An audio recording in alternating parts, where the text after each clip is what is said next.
Baik, kita mulai saja. Em,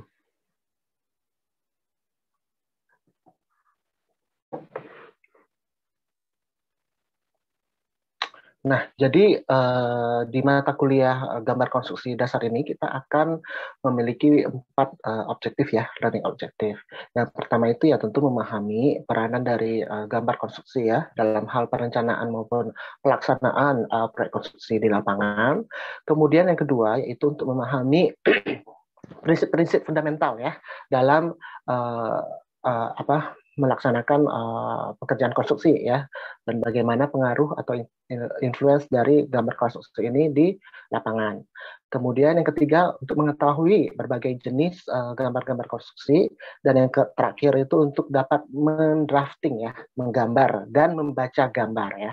Jadi sebenarnya di mata kuliah ini ada 2 skill penting ya. Yang pertama itu bagaimana kalian nantinya dapat membuat gambar ya, menggambar konstruksi ya, ada teknik-tekniknya. Dan yang kedua itu bagaimana kemudian kalian membaca dari gambar yang ada gitu ya. Oke. Nah, ini kemudian adalah beberapa referensi ya yang dapat kalian baca, cari sendiri. Kalau bisa ke perpustakaan ya silakan pinjam di perpustakaan gitu ya.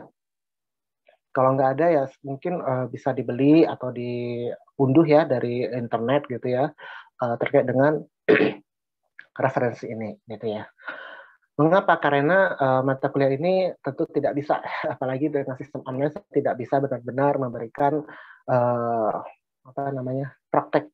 Karena kalau menggambar itu kan butuh praktek ya, praktek kalian membuat gambar, menarik garis gitu kan ya dan lain sebagainya. Nah ini mungkin saya hanya bisa memberikan tugas ya. Kita kan nggak tahu ya nanti rencana PTM itu awal Maret gitu kan ya. Nah, itu kan tapi juga tergantung sikon ya, dengan putusan dari Pemda setempat. Kalau misalnya bisa PTN ya tentu kita akan banyak praktis berlatih di minggu ke 5, 6, 7 gitu ya nantinya. Tapi yang untuk yang sekarang kalau bisa ya kalian silakan baca ya, baca banyak, cari banyak informasi terkait dengan teknik menggambar dan membaca gambar. Nah, berhubung sesi pertama ini hanya introduction ya, hanya pengenalan dulu, pendahuluan. Jadi di sini saya hanya memberikan sedikit uraian terkait dengan konstruksi ya, peranan gambar ya, kemudian golden rules ya, peraturan kuncinya ya, kemudian mengenai jenis-jenis dokumen konstruksi dan jenis-jenis gambar konstruksi ya.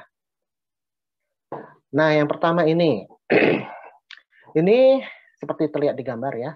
Ini jenis konstruksi, tentu kita bisa lihat ini adalah jenis konstruksi bangunan gedung gitu ya. Nah, bangunan itu ada sebenarnya ada dibagi menjadi 2 ya. Ada bangunan tingkat tinggi ya, gedung, dan ada bangunan uh, rendah ya, yang levelnya rendah seperti perumahan gitu kan ya. Nah, ini beda-beda nih, tiap negara punya peraturan yang berbeda terkait kategori berapa nih bangunan yang disebut tingkat tinggi, bangunan yang rendah gitu kan ya. Ada juga yang membaginya menjadi 3, ada yang menengah gitu kan ya. Nah, ini ada berapa lantai hitungannya. Umumnya sih kalau di bawah 3 lantai itu mesti yang rendah misalnya kan, misalnya. Ada yang menengah 3 sampai 10 misalnya kan ya. Tapi umumnya kalau udah di atas 10 itu ya tingkat tinggi gitu ya, bangunan gedung tinggi. Ada yang bahkan disebut pencakar langit ya. Pencakar langit itu misalnya sudah di atas 100 meter misalnya kan ya. Nah, ini ada penggolongannya sendiri gitu kan ya. Dan implikasinya juga berbeda gitu kan ya, terutama terkait dengan gambarnya ya. Ada yang bisa memberikan perbedaan antara dari aspek gambar ya, antara gedung kita membangun gambar untuk gedung pencakar langit yang tinggi sekali dengan mall lah, mall seperti mall CP gitu ya, mall yang sifatnya mungkin 2 lantai 3 lantai misalkan ya. Apakah ada yang bisa memberikan perbedaan utama dari keduanya? Ini ada siapa aja ya? Leo Fandi. Ya, Pak. Kira-kira nih apa menurut kamu ya yang membedakan antara gedung pencakar langit ya, gambar konstruksinya dengan uh, perumahan atau mall lah yang sifatnya itu pendek ya, bangunannya tidak rendah gitu.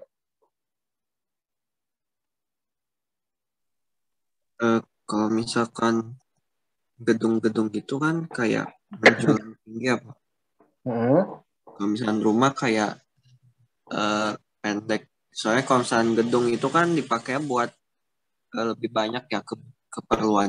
Kayak misalkan buat kantoran atau saya buat mall gitu Pak. Kalau rumah kan cuma kayak buat tempat tinggal. Hmm. Terus apa yang membedakan dari gambarnya, aspek teknis gambarnya itu apa yang membedakan keduanya? Kalau kalau gedung kalau gedung itu sih Pak apa? Kayak kayak kaca semua gitu kebanyakan. Hmm. Rumah kan nggak semuanya kayak kayak nggak mayoritas kaca kayak tembok. Ya berarti terkait dengan pemilihan material ya. Ya Benar Pak. ya. Pemilihan material antara gedung dengan rumah biasa ya, bangunan tingkat rendah biasa ya beda. Apalagi kalau mengapa kalau material untuk gedung ya kan kaca yang bagaimana gitu ya, itu pun beda ya antara kaca untuk gedung yang tingkat tinggi dengan kaca yang misalnya kita di rumah-rumah gitu ya, kaca jendela itu kan tipis, kalau kaca gedung tebal gitu kan ya. Ini pemilihan material sifatnya kompleks juga ya, karena apa? Karena semakin tinggi bangunan semakin dia harus bisa menahan beban. Bebannya itu kalau tinggi ya kan, semakin tinggi ya beban angin yang perlu diperhatikan sekali gitu ya. Eh, Semakin tinggi bangunan kan semakin kencang ya anginnya ya. Kalau kalian kalian pernah naik gedung atau naik rumah ruko lah ya, ruko misalnya 5 lantai 6 lantai di atas itu kan kalian bisa merasakan anginnya lebih kencang gitu ya dibandingkan di bawahnya, atau mungkin kalian tinggal di apartemen ya, nah itu tentu angin di atas lebih kencang daripada angin yang di bawahnya, lantai di bawahnya gitu ya. Jadi memang harus perlu dipertimbangkan terkait dengan pemilihan material, dan ini mempengaruhi gambarnya juga kan ya. Kemudian ada pendapat lain terkait perbedaan aspek gambar ya, teknis gambarnya ya, antara gedung dan rumah sederhana misalnya. Natania mungkin?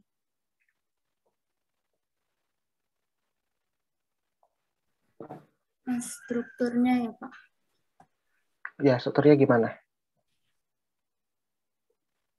Iya, kalau misalnya gedung itu kan kelihatan apa lebih rumit dibanding yang bangunan rendah.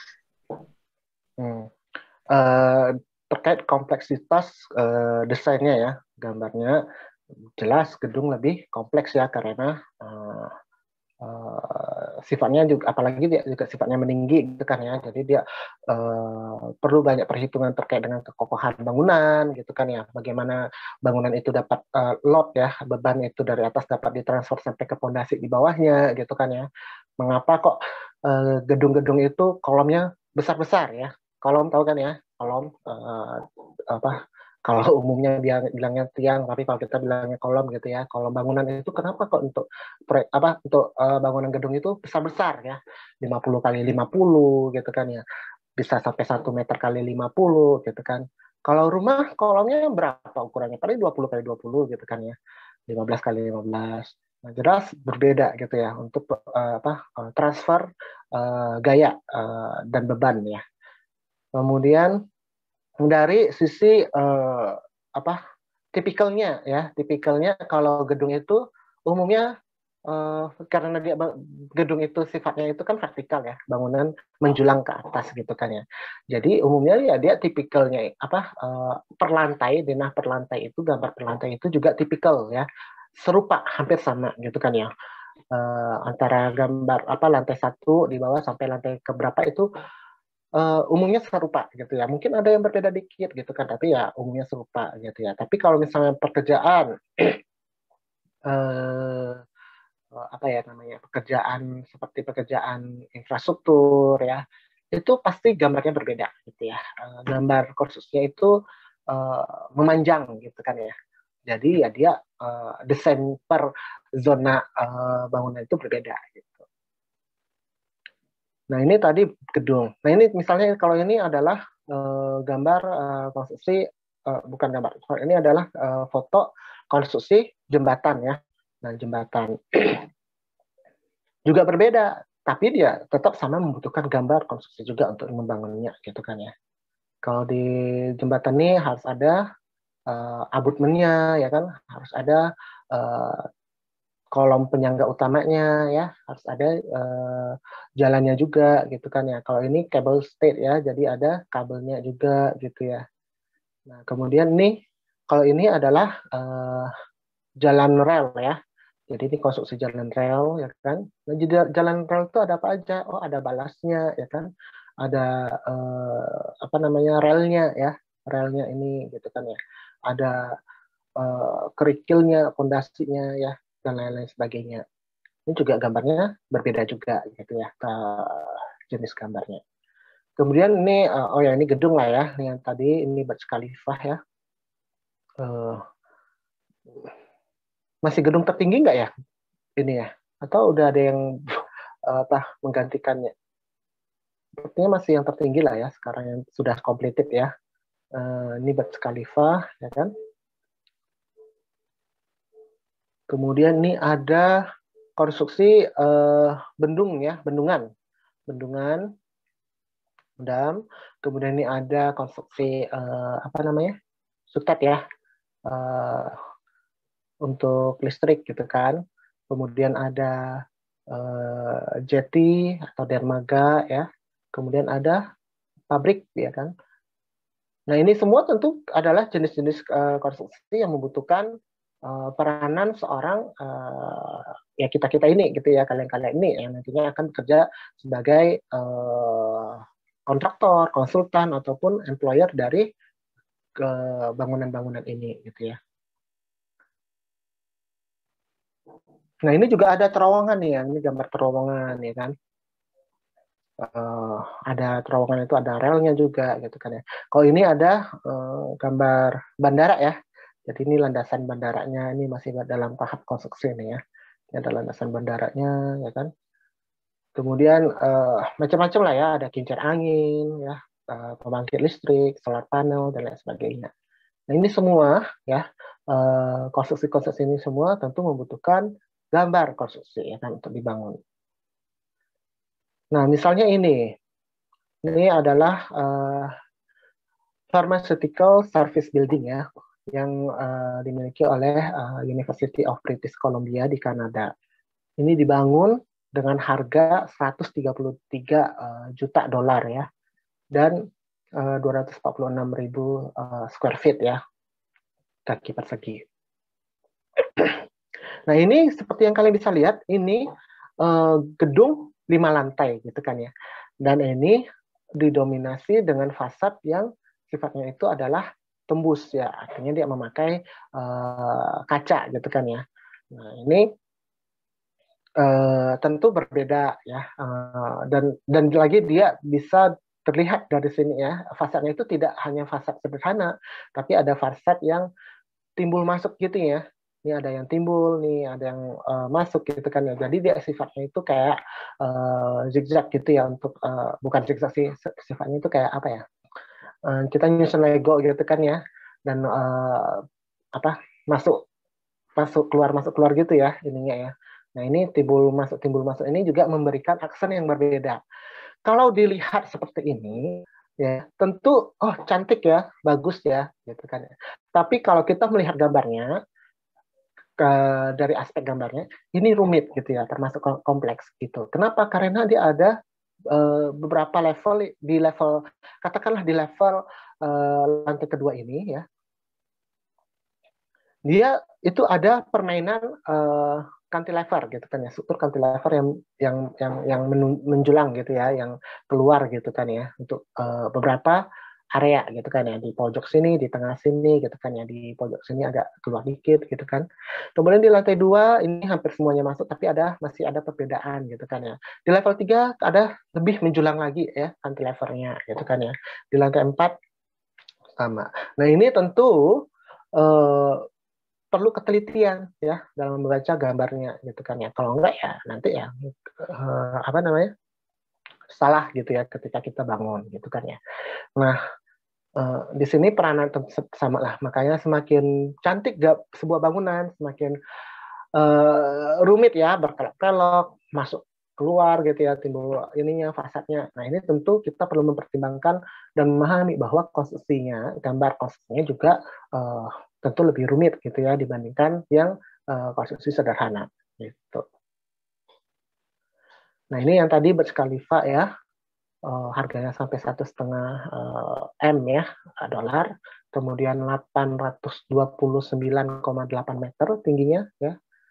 Ini juga sama nih, dia struktur gedung vertikal gitu kan ya, tapi dia vertikalnya tidak hanya kotak ke atas menjulang, tapi ada permainan aksen di sini ya kan, ada menjulang seperti kerucut ya kan, tapi ada permainan aksennya gitu ya di dinding-dindingnya, sehingga dindingnya ini tentu seperti yang bisa kita lihat. Kalau kita lihat seperti ini, saya memperkirakan ini pasti ada tiang yang sifatnya miring ya. Tiang itu atau kolom itu kan umumnya lurus gitu kan ya. Tapi untuk gedung-gedung yang seperti ini bisa jadi karena dia sifatnya kerucut gitu kan ya, ada tiang atau kolom yang sifatnya miring ya. Kolomnya dibuat miring. Kolom miring ini apakah dibenarkan secara struktural? Benar ya, asalkan perhitungannya benar juga gitu kan ya. Memang memiliki perhitungan sehingga dapat mentransfer beban secara benar dan tepat. Ya oke-oke aja gitu kan ya. Nah, untuk membuat kolom struktur yang sifatnya miring seperti ini itu juga susah ya, rumit, dan seringkali pengerjaannya itu meskipun secara gambar, secara technical specification-nya oke ya, udah diperhitungkan, tapi pelaksanaan di lapangan itu bisa saja berbeda ya, rumit. Kenapa ya? Karena memang kolom miring itu sifatnya sulit dikerjakan, gitu kan ya. Baik dari pembesiannya sampai nanti pengecorannya juga susah gitu ya. Karena saya pernah mengalami hal yang serupa di proyek saya dulu. Nah, tapi ya perlu dilihat lah ya gambarnya seperti apa gitu ya. Kemudian nih salah satu bangunan yang bagus ya di Jakarta ya, itu namanya Regatta The Icon di Jakarta ya. Ada yang pernah lihat nggak nih? Ini di daerah PIK gitu kan ya? Iya kan? Nah ini sama ya, dia sifatnya sih tipikal ya, tipikal ke atas, menjulang ke atas, tapi dia biasanya ada permainan di fasadnya gitu kan ya, ada penambahan elemen-elemen fasad di luarnya seperti apa gitu ya, supaya mempercantik bangunan itu gitu ya. Nah ini kan dia berusaha menyerupai seperti kapal layar ya, layarnya kapal gitu kan ya. Jadi ini ya termasuk perlu dipertimbangkan juga terkait dengan permainan fasadnya ya, gambar fasadnya. Kemudian ini ada airlines ya, pesawat terbang. Kalau kita mau seorang engineer ya, mau membuat kapal itu kan tidak serta-merta langsung jadi bentuknya begitu, pasti ada gambarnya juga gitu kan ya. Nah, jadi gambar sekali lagi engineering drawing ya, itu memegang peranan penting. Jadi lesson learn-nya ya, gambar itu jelas memegang peranan penting untuk semua produk yang sudah kita nikmati saat ini sehari-hari gitu kan ya. Kalau kita bicara konstruksi ya tentu seperti gedung, jalan rel tadi, gambar terowongan, nah itu semua membutuhkan gambar gitu ya. Kemudian kalau di mechanical engineering ya, misalnya mereka membuat sebuah mesin ya kan, harus ada gambarnya juga gitu ya. Membuat pesawat ya harus ada gambarnya juga ya, prototipenya, mulai dari prototipnya sampai pengujiannya sampai jadi hasil akhirnya itu butuh gambar. Nah, mengapa gambar itu penting? Karena it would be impossible ya, hampir tidak memungkinkan ya untuk mengkomunikasikan kalau kita hanya bicara hal detail secara verbally gitu kan ya, ataupun secara tulisan ya. Tulisan narasi. Jadi dibutuhkan sebuah gambar untuk membuat pemahaman atau perspektif yang sama gitu ya, yang dapat ditangkap oleh semua pihak gitu kan ya. Nah, di sini ada 8 golden rules ya untuk construction drawing. Apa saja itu? Yang pertama, drawing atau gambar itu important ya for all engineering subject yang tadi saya sampaikan ya. Semua engineering subject itu butuh gambar ya kan. Apa ya? Architecture jelas. Geoteknik ada juga gambar ya, gambar kontur dan lain sebagainya. Ilmu apa lagi? Teknik apa lagi nih? Teknik pertanian mereka butuh gambar irigasi ya, gambar irigasi dan lain sebagainya. Untuk apa? Untuk memetakan itulah saluran air gitu kan ya, untuk ke lahan pertaniannya gitu kan ya. Hampir semua teknik, ilmu teknik itu jelas membutuhkan gambar gitu ya. Makanya di teknik sipil pun ada 2 semester biasanya ya. Kalau arsitek ya sampai habis ya. 8 semester itu gambar terus gitu kan ya. Ya umumnya adalah gambar gitu kan ya. Jadi memang penting gambar ya. Yang kedua, gambar itu adalah sebuah universal language ya, bahasa yang universal ya kan. Dengan gambar kita memberikan orang Indonesia ya gambar apa ya, proyek hotel apa gitu ya, bisa dibaca oleh orang luar ya. Oh ini maksudnya seperti ini nih gambarnya nih gitu kan ya. Bisa dibayangkan bentuk hotelnya seperti apa gitu kan ya. Jadi gambar itu adalah universal language ya kan. Kemudian yang ketiga, kita harus memastikan bahwa semua gambar yang kita gunakan itu adalah gambar yang versi terbarunya ya.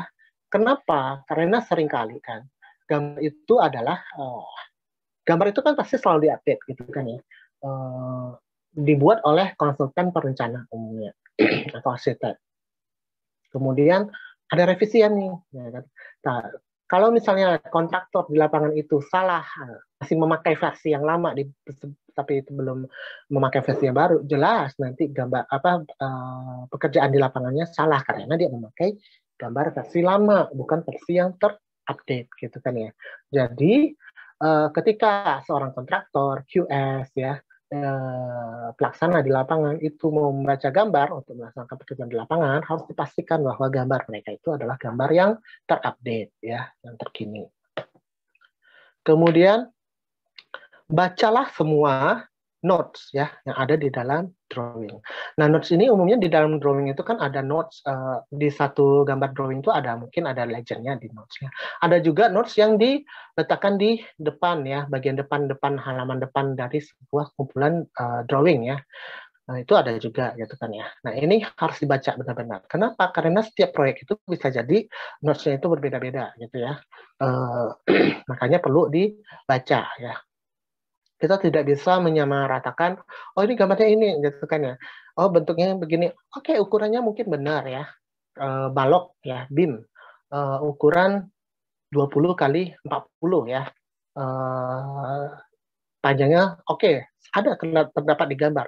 Tapi di gambar itu ditulis dia berapa, atau baloknya itu ada biasanya kan dalam bentuk kode ya, kode B01, B02 misalnya kan ya. BIM ya, balok. Ternyata B01 dengan B02 ini berbeda jenis mutunya ya kan, mutu betonnya. Satunya K350, satunya K300 ya kan. Nah, ini biasanya ada di dalam technical specification-nya atau note-nya ya. Ini B dari 1 sampai ini pakai mutu betonnya itu adalah K350. B sekian ini adalah K300 misalnya dan seterusnya. Jadi itu harus baca note-nya ya. Kemudian yang kelima, is common ya, umum untuk punya pandangan yang berbeda ya ketika kita lagi membaca sebuah gambar gitu kan ya. Maka dari itu kita perlu discuss ya kalau misalnya kita memang merasa ini ambigu gitu kan ya. Silakan didiskusikan gitu. Dan umum karena biasalah proyek itu kan pasti arsitek juga banyak ya kerjaannya, mereka memikirkannya secara makro kemudian harus dituangkan secara mikro, tapi terkadang ya pasti ada miss-nya ya. Makanya peranan dari QS ya ketika dia sedang menghitung BQ gitu kan ya, maupun peranan kontraktor nantinya kalian ketika di lapangan itu ketika harus membuat shop drawing-nya itu kan harus mendetailkan. Nah, ketika membuat hal-hal rincian ini bisa jadi kalian menemukan hal yang diskrepansi ya, yang berbeda dengan yang elemen lainnya, sehingga itu harus didiskusikan dengan tim ya, atau ya dikonsultasikanlah ke yang ahlinya gitu ya. Kemudian yang keenam, membaca gambar itu merupakan sebuah skill ya. Nah, karena ini merupakan sebuah skill atau keterampilan, maka reading the drawings maupun drafting the drawings itu adalah hal yang bisa dilatih ya. Karena bisa dilatih, maka ya kalian harus butuh latihan. Gitu ya. Tanpa latihan ya nggak bisa gitu ya. Menarik garis mungkin nggak lurus gitu ya. Makanya butuh latihan gitu ya. Kemudian yang urus ketujuh itu start from the upper left ya. Mulailah dari sisi atas kiri gitu kan ya. Tapi ini sih sebenarnya terserah ya. Ini hanya sebenarnya salah satu perumpamaan bahwa kita itu bagaimana kalau kita membaca gambar itu supaya konsisten ya. Kemudian terutama ini khususnya untuk QS ya. QS yang mereka harus menghitung volume dari sebuah pekerjaan konstruksi itu kan mereka harus membaca dari gambar gitu kan ya. Nah, itu usahakan supaya tetap konsisten dari satu gambar ke gambar lain itu gambar pertama ya bacanya dari upper left, gambar kedua ya upper left, gambar ketiga ya upper left gitu ya. Supaya apa? Supaya tidak ada yang miss ya. Nanti jangan mulai yang pertama itu mulai dari upper left, yang kedua itu mulai dari center, yang ketiga itu mulai dari bawah ya kan. Nanti semuanya berbeda gitu ya tekniknya, sehingga nanti konsistensinya itu berkurang dan bisa saja menjadi ada yang miss gitu ya di dalam perhitungannya gitu ya. Sama lah seperti yang supervisor ya di lapangan ya, pelaksana di lapangan ketika mereka harus membaca gambar ya, menerjemahkannya ya upayakan tetap secara konsisten gitu ya. Kemudian yang kedelapan, drawings and reading the drawings may be incorrect ya, bisa saja salah gitu ya. Ini bisa saja drawingnya yang salah gitu ya. Jadi ya jangan ragu-ragu untuk menanyakan kepada si desainernya untuk mengklarifikasi gitu ya. Nah, itu tadi terkait dengan golden rules-nya. Next, construction documents ya. Nah, ini ada construction documents. Kita kan punya banyak gambar gitu kan ya. Seorang developer itu atau employer punya keinginan untuk membuat sebuah gedung misalnya, atau saya ingin membuat sebuah mall gitu ya. Mallnya itu mall premium ya, untuk menengah ke atas, kalau menengah ke atas misalnya. Nah, ini kan mereka harus membutuhkan seorang arsitek ya untuk menerjemahkan ya kan, menerjemahkan ide gagasannya atau konsepnya ke dalam drawing ya kan. Nah, inilah peranan arsitek untuk kemudian dia, arsitek itu akan berusaha menggali gagasan utama dari si employer, dia maunya seperti apa, kemudian didesain secara lebih detail oleh si arsitek ya. Dalam hal apa? Arsitek tentu produk utamanya adalah gambar ya kan, gambar. Nah, gambarnya ini kemudian harus diterjemahkan atau harus diwujudkan ke dalam aset bangunan gitu kan ya. Nah, ini adalah peranannya si kontraktor ya kan, si konstruktor itu kontraktornya, subkonnya gitu ya. Nah, kontraktor ini kan tentu dia baik arsitek maupun kontraktor ini kan tentu harus memiliki keahlian yang sama, yaitu membaca gambar, dokumen gambarnya itu gitu ya. Nah, ini perlu link ya, match antara si konsultan arsiteknya ya, ketika bagaimana mereka menerjemahkan gagasan menjadi gambar, kemudian oleh kontraktornya ketika mereka menerima gambar, kemudian mereka harus mewujudkan gambar itu di lapangan, ya kan? Nah, ini harus match gitu ya. Sebenarnya construction documents itu terdiri dari apa saja sih, ya kan? Yang pertama ada yang namanya kontrak atau agreement. Ini nanti kalian akan pelajari di semester 5 lah ya, dengan saya juga. Kemudian ada construction drawing ya, gambar konstruksi ya kan. Kemudian ada yang namanya specification ya, atau technical specification ya, spesifikasi teknis. Kemudian ada bill of quantities ya, BOQ-nya ya. Kalau specification ini tentu isinya itu memuat hal-hal teknis ya terkait dengan kualitas keberterimaan sebuah produk ya kan. Nah, isinya bisa misalnya keberterimaan material. Material yang digunakan itu untuk kolom ya, struktur kolom itu harus beton K350 untuk kolom yang ini. Beton K300, beton K250 dan lain sebagainya, atau beton K500. Nah, ini semua diterjemahkan, ditulis di dalam sini ya. Nah, ini specification ini sifatnya itu umumnya naratif deskriptif ya, jadi tidak berupa gambar ya. Kalau conception drawing ya jelas bentuknya itu berupa gambar, dan dia itu ada ya, tetap ada notes-nya di dalamnya, tetap ada tulisan-tulisan di dalamnya, tapi tidak akan banyak ya. Kalau banyak ya tentu tidak akan kebaca itu bentuk gambarnya ya kan, elemen-elemen gambarnya. Tapi itu umumnya hanya berupa kode-kode ya di dalam gambar konstruksi ini. Kemudian kalau kontrak ya tentu kontrak itu hanya perjanjian ya. Tapi yang meskipun itu kontrak ini merupakan landasan utama ketika para pihak melaksanakan pekerjaan. Kenapa? Karena dokumen kontrak ini tentu menjelaskan segala hak dan kewajiban, kemudian juga menjelaskan peranan masing-masing dokumen ya. Ada hierarchy of document, conception drawing, spec dan lain-lain ini sebenarnya termasuk dari bagian dari dokumen kontrak gitu ya. Nah, di sini. Kemudian kalau BQ ya, bill of quantities. BQ ini terutama peranan oleh QS ya, quantity surveyor ya. Yang apa? Yang sifatnya itu dia harus menerjemahkan dari gambar ya, dari spek itu, kemudian dia terjemahkan dalam bentuk nominal biayanya ya. Biaya konstruksi itu terbangun berapa gitu kan ya. Volumenya berapa. Kalau saya di lapangan ya tentu saya akan melihat gambar semua dokumen ini ya.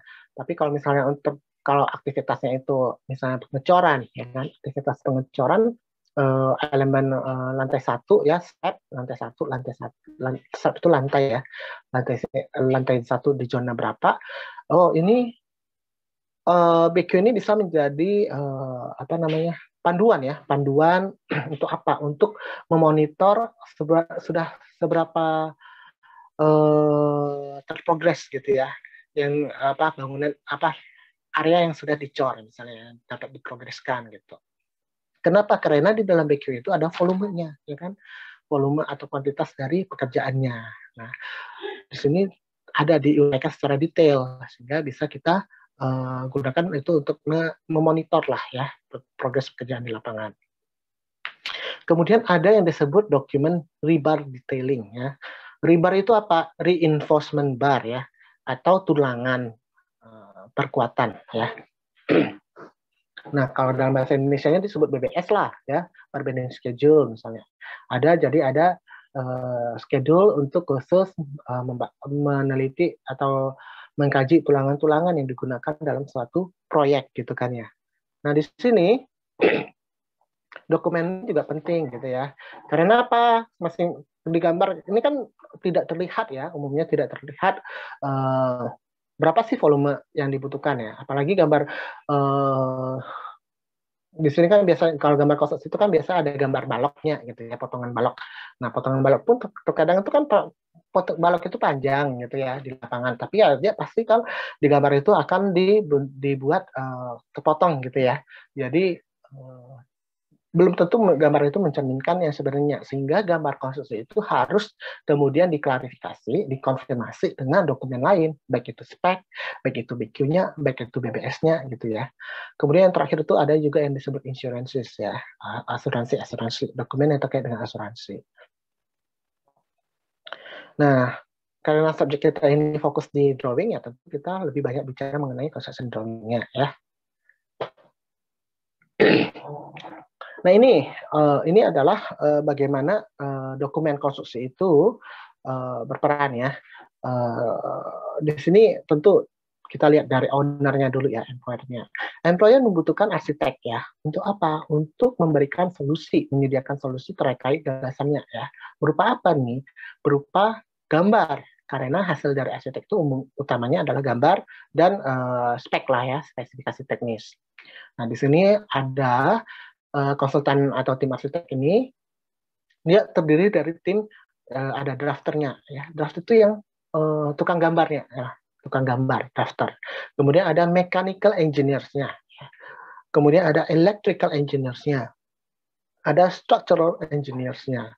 Nah, engineers ini atau insinyur ini berperan penting untuk apa? Untuk memastikan bahwa gambar yang diproduksi oleh si konsultan arsitek ini ya sudah memenuhi aspek strukturnya, ya kan? Artinya kekokohan bangunannya sudah diperhitungkan, electrical, mechanical, penempatan electrical, penempatan mechanical itu sudah diperhitungkan gitu ya di dalam gambar gitu kan. Nah, ini fungsinya di sini.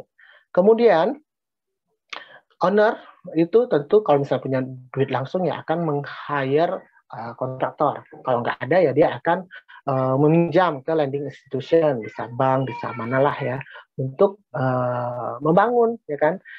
Kontraktor ini akan di-hire untuk membangun physical asetnya, buildingnya. Ya. Nah, tim dari kontraktor ini ada apa aja? Ada estimator ya, QS-nya ya. Estimator itu ya QS ini, ya kan, untuk menghitung terutama terkait biayanya ya. Kemudian superintendent ya, pelaksana pekerjaan di lapangan, ya kan. Ada crews ya pekerjanya. Kemudian ada subkontraktornya. Mungkin ada beberapa item pekerjaan yang sifatnya khusus ya, misalnya pekerjaan baja, atap baja ringan gitu kan ya, sehingga dia memakai subkonnya gitu ya. Nah, ini adalah timnya kontraktor ya. Nah, di sini ketika mau bangun, si employer ini harus mematuhi zoning regulation yang dikeluarkan oleh yang sudah menjadi peraturan ya dari Pemda setempat. Kemudian Pemda setempat melalui badan-badannya juga memiliki kewajiban untuk memberikan permit ya. Jadi kontraktor ini memiliki kewajiban untuk mendapatkan permit ya, mendapatkan permit perizinan dari badan setempat lah, dinas setempat ya. Kemudian dinas tempat juga memiliki kewenangan untuk melakukan inspeksi terkait dengan bangunan, terutama bangunan misalnya ada masalah nih, ada kecelakaan kerja, ada kegagalan bangunan. Nah, ini bisa diinspeksi oleh dinas terkait gitu ya. Terutama kalau misalnya dia ini government building ya, bangunan-bangunan milik pemerintah ya. Nah, itu juga pasti ya akan sangat berperan penting di sana. Oke. Nah, kemudian di sini ada jenis-jenis drawing ya, jenis-jenis gambar. Umumnya kita bagi menjadi gambar sipil ya. Nah, gambar sipil ini ya ada konturnya, ya kan, lingkungannya dan lain sebagainya. Gambar arsitektur ya, gambar yang sifatnya itu lebih memperlihatkan aspek arsitektur dari sebuah proyek gitu ya, fasadnya dan lain sebagainya. Nggak ada gambar struktur ya. Kalau gambar struktur ini lebih ke kerangka dari bangunannya itu, struktur kerangka dari bangunannya itu, gitu ya. Kemudian ada gambar mechanical, fokus di mechanical aspek-aspek permesinan ya, dari yang dibutuhkan dalam sebuah gedung ya kan. Misalnya ini termasuk lift ya kan. Kalau gedungnya itu butuh lift, pasti kan ada gambar liftnya gitu ya, eskalator ya dan lain sebagainya. Plumbing, pemipaan ya, termasuk hidrolik, pneumatik hidroliknya itu. Kemudian electrical ya, instalasi listriknya ya, jaringan-jaringannya di mana. Nah, ini adalah jenis gambar-gambarnya gitu ya. Kemudian terkait dengan dokumen gambarnya sendiri,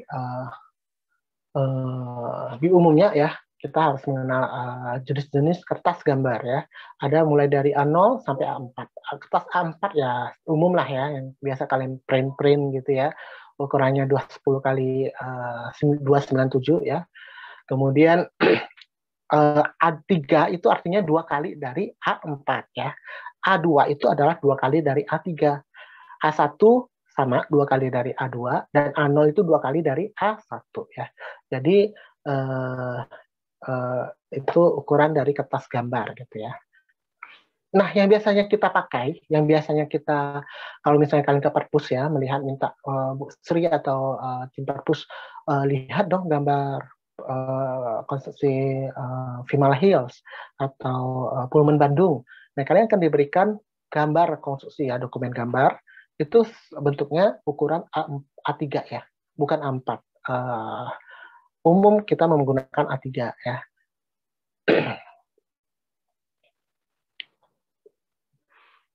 Nah, ini coba didengar ya. Bisa nggak?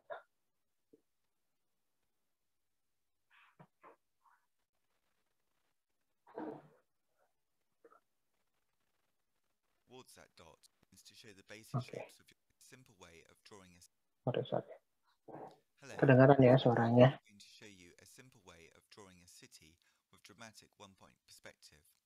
First, you draw a dot in the middle of your page. Then you draw a series of lines that go towards that dot or vanishing point.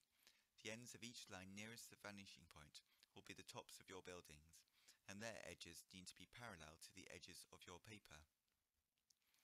Once you have some lines to show the basic shapes of your buildings, you could add some details, remembering that they will get smaller as they get nearer the center of your drawing. I will speed up this video now to show you how I added a sky and some pen and pastel to my drawing. I hope you like this video and see you next time.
Ya, ini adalah dia mencoba menggambar gedung ya dengan menggunakan satu titik gitu ya.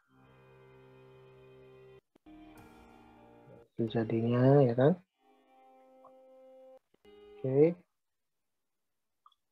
Kalau ini menggunakan 2-point perspektif. Kalau tadi menggunakan 1 point ya, satu titik. Nah, bagaimana kita menggunakan 2-point perspektif ya? Sorry.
Nah, kalau ini dia bagaimana memanfaatkan dua poin ya, dua titik perspektif untuk menggambar jalan rel yang melintas di atas jalan raya, gitu ya. Oke, mungkin kalian nanti bisa coba-coba ya membuat gambar ya. Cobalah buat yang ini dulu ya, gambar dengan satu poin perspektif ya, bisa untuk menggambar gedung ini ya, ataupun menggambar jalan terowongan misalnya ya. Kemudian dua perspektif ya, untuk menggambar yang tadi perlintasan ya, atau yang lainnya gitu ya. Oke. Ada yang mau ditanyakan sampai sini?